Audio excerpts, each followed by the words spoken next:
आपसे मैं फिर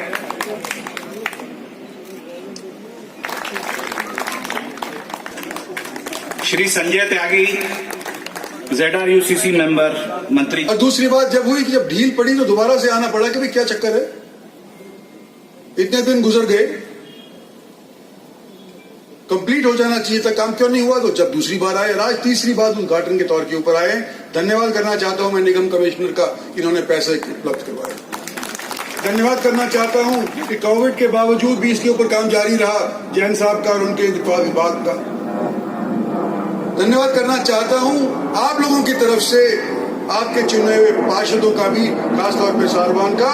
मुझे आज मालूम चल गया कि आप लोगों ने इसको क्यों चुना है। कहां तो आज खुशी के माहौल के अंदर मैं सोचा था ये कुछ हमारी खुशी की बढ़ाई करेगा, साथ साथ एक लंगर और जोड़ दिया कि ये 3 काम बकाए, तो उनके ऊपर भी ध्यान देंगे। दौलताबाद की बात हुई या सीमेंट की बात हुई, जिसकी भी बात हुई हम लिख करके देंगे। और मैं इनसे अनुरोध करता हूं हमको लिख करके आप दो, ताकि हम आगे इनको सरका करके इनके ऊपर अमल करवा सकें। और अभी DRM साहब बोल रहे थे कि शायद ये नॉर्थ इंडिया का या सारे देश का सबसे ऊंचा एस्केलेटर है। पहले एस्केलेटर का प्रावधान इसमें नहीं था, लेकिन प्रावधान अब एस्केलेटर का किया गया, तो शायद हिंदुस्तान का सबसे ऊंचा एस्केलेटर है ये। और ये बताना भूल गए कि क्यों है। पहले जो हाइट भांपी गई थी, उस टाइम इलेक्ट्रिफिकेशन जो इनके विभाग ने की है वो भांपी नहीं गई थी, वो फैक्टर इन नहीं हुई थी। और जब इलेक्ट्रिफिकेशन होती है तो उसकी 2 मुबारकबाद मैं देना चाहता हूं। और उनको और जिक्र किया पटौदी का भी आज, इसके बाद जो जटौली मतलब हेली मंडी, जटौली मंडी अंडरपास जो कई सालों से लोग चाह रहे थे, उसका भी इसके बाद शायद शिलान्यास होगा।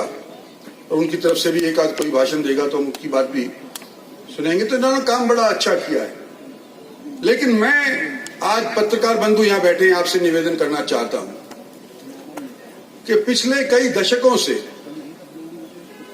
आप लोगों ने सुना है मेवात वासियों का रोना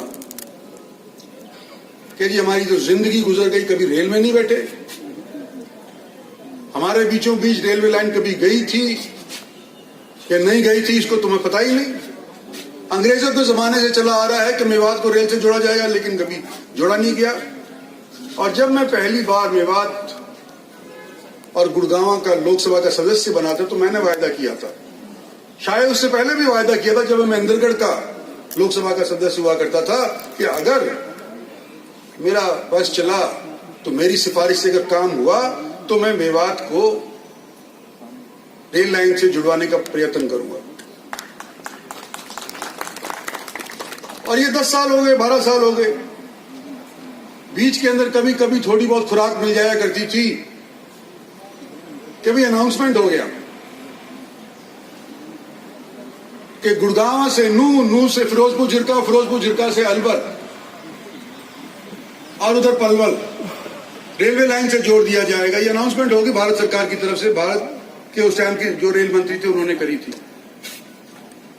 लेकिन इसके लिए पैसा तजवीज कभी नहीं हुआ।